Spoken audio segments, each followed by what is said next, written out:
12वीं परीक्षा परिणाम घोषित हो गया है, जिसमें छात्र छात्राओं में हर्ष का माहौल है। राजधानी भोपाल करों चौराहा स्टडी पॉइंट इंस्टीट्यूट के छात्र छात्राओं ने भी अच्छे अंक लाकर संस्थान का नाम गौरवान्वित किया। संस्था के संचालक दीपक यादव द्वारा बताया गया, ये स्टूडेंट और टीचर की मेहनत का ही परिणाम है। 2 साल से शालिनी विश्वकर्मा अपने पारिवारिक परेशानी की वजह से पढ़ाई से वंचित रह गई थी। उन्हें कोचिंग संचालक दीपक यादव ने विशेष सहयोग कर छात्रा की पढ़ाई कराई और आज वह फर्स्ट डिवीजन से पास होकर संस्था को धन्यवाद अर्पित कर रही है। और जैसा कि आप जानते हैं कि आज 10th और 12th दोनों का रिजल्ट आया है। मैं सभी जो छात्र छात्राएं हैं उनको शुभकामनाएं और ढेर सारी बधाइयाँ देता हूँ कि वो अपने अग्रिम भविष्य के लिए उन्होंने अच्छे प्रतिशत प्राप्त किए और उम्मीद है कि वो ऐसे ही अपनी ज़िंदगी में आगे भी करते रहें। आपकी कोचिंग का क्या रिजल्ट रहा है 10th में और 12th में?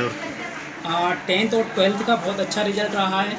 हमारे यहाँ 100% रिजल्ट रहा है। पास सभी बच्चे हुए हैं, लेकिन कुछ बच्चों के बहुत अच्छे परसेंट बने हैं तो कुछ के कम बने हैं। ऐसा ज़रूरी नहीं है जिसका कम बना है वो कोई कमज़ोर हो, किसी कारण बस हो सकता है। जो अपना सबसे हाईएस्ट परसेंट रहा 97.6% रहा, जिनका नाम मोहित है, बालकृष्ण जो बच्चा है उसका 90% रहा और हमारी जो बच्ची है मोहिनी उसका 95% रहा। ऐसे और भी ढेर सारे बच्चे हैं जो अच्छे रिजल्ट से पास हुए हैं। मुझे उम्मीद है कि ये अपने भविष्य में ऐसे ही काम करेंगे और हमारी जो संस्था है मात्र रिजल्ट पर फोकस नहीं करती है, बच्चों को एक अच्छा व्यवहारिक एक अच्छा व्यक्ति बनाने की कोशिश करती है। हमारा जो पढ़ाने का तरीका होता है हम एज अ प्रैक्टिकल करवाते हैं। जैसे कि अगर हम सोशल साइंस में पढ़ा रहे हैं पॉलिटिकल पार्टी, तो हम उस स्टूडेंट को एक हमारे जो स्टूडेंट हैं उनकी अलग अलग कुछ बच्चों का ग्रुप बनाते हैं और उनसे कहते हैं कि आप चुनाव लड़ो। अगर वो चुनाव में इलेक्शन में भाग लेंगे तभी उसको बहुत अच्छे से समझेंगे। ऐसे हमारे यहाँ कई एक्टिविटी होती है। टीचर की क्वालिफाई क्या रहती है? किस तरीके से आप मापदंड किस मतलब टीचर रखते हैं यहाँ पे? हमारे यहाँ टीचरों का मापदंड है, हम ये नहीं चाहते हैं कि वो बहुत क्वालिफाइड हो, हम ये चाहते हैं कि वो अच्छे से पढ़ा सके। हमारे यहाँ जो टीचर हैं मैक्सिमम टीचर जो गवर्नमेंट क्वालिफाई कर चुके हैं। जैसे कि मैं आपको बता दूं, हमारे यहाँ पर सौरभ बुंदेला जी हैं, MPPSC 19 में उनका निकला है, इंटरव्यू था, लेकिन किसी कारण बस इंटरव्यू हो नहीं सका। 2020 का उन्होंने इंटरव्यू दिया है करंट में, वो भी इन बच्चों को गाइड करते हैं। जो व्यक्ति इंटरव्यू दे चुका है MPPSC का वो गाइड कर रहा है, तो इससे आप अनुमान लगा सकते हैं कि हमारे यहाँ फैकल्टी कैसी होगी। और हम दिखावे में ज़्यादा विश्वास करते नहीं हैं और यही हमारी खासियत है, क्योंकि हम चाहते हैं कि हमारा रिजल्ट बोले, ना कि हमारे प्रचार प्रसार से। प्रचार प्रसार अपने टीचर और स्टूडेंट के लिए किस तरीके से संदेश देना चाहेंगे? इतना अच्छा आपका टॉप रिजल्ट बना हुआ है। देखिए, हम चाहते हैं कि हमारे जो स्टूडेंट हैं वो आगे भी ऐसे ही काम करें और आगे हमारे देश के लिए कुछ अच्छा काम करें।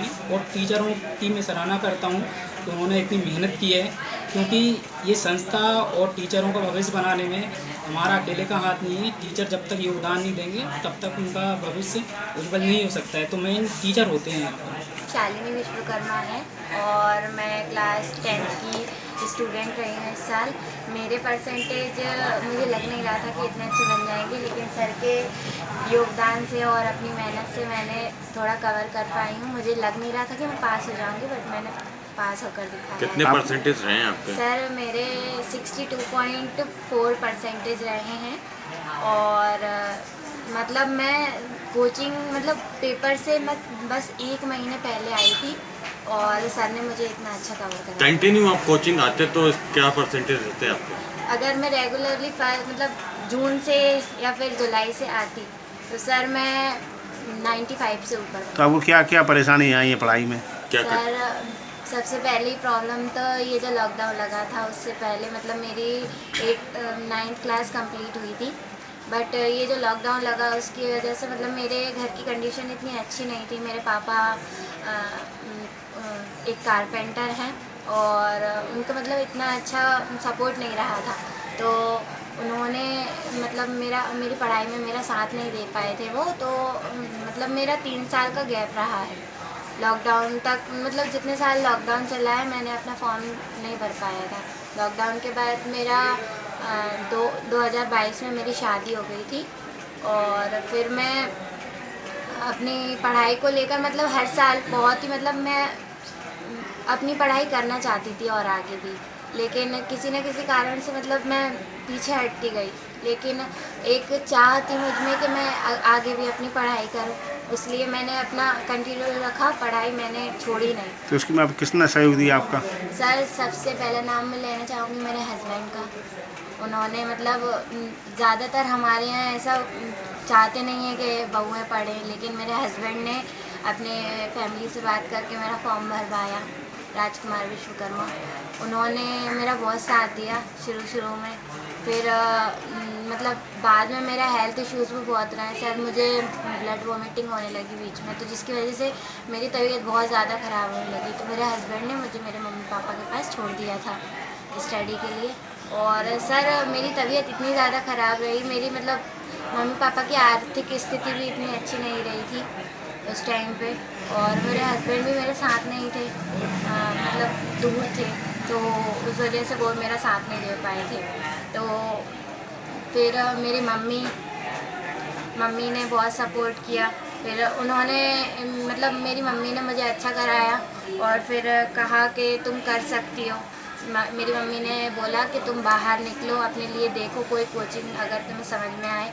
तो मैं एक ही बार आई थी, मैं किसी कोचिंग इंस्टीट्यूट में नहीं गई पहले, मैं यहीं आई सबसे पहले। तो सर ने मुझे अपना जो पूरा मतलब कोचिंग में जो होता है सर ने मुझे समझाया। सर ने मुझे बोला आप 4 बजे से आज ही से कंटिन्यू कर सकती हैं। तो सर मैं उसी दिन आई और फिर मैंने सोच लिया कि मुझे यहीं से करना है। कुछ चार्जेस वगैरह लिए सर ने, क्या रहा? नहीं सर, कोई चार्जेस वगैरह नहीं लिए। सर ने मतलब मेरे लिए फ़ीस भी बहुत कम कर दी थी, जो फ़ीस थी उससे भी मतलब आधी कर दी थी मेरी फ़ीस। तो सर ने मुझे फ़ीस बहुत ही कम बताई थी और उसी कम फ़ीस में सर ने मेरा बहुत अच्छे से साथ दिया और कवर करवा दिया। धन्यवाद मैं कर ही नहीं सकती हूँ सर, बहुत बड़ी चीज़ है ये मेरे लिए बहुत बड़ी अपॉर्चुनिटी। अब क्या आगे ही पढ़ना चाहेंगी आप? यस सर मैं आगे MBBS करना चाहती हूँ, मैं एक डॉक्टर बनना चाहती हूँ और मैं ये चाहती हूँ कि अपने सर का, अपने घर वालों का और अपने हस्बैंड का सपना पूरा। मेरा नाम जोहेब मंसूरी है। अपने कक्षा 10th में 81% आए थे। आज 81% पाके आप 10th में किसके लिए श्रेय देना चाहेंगे?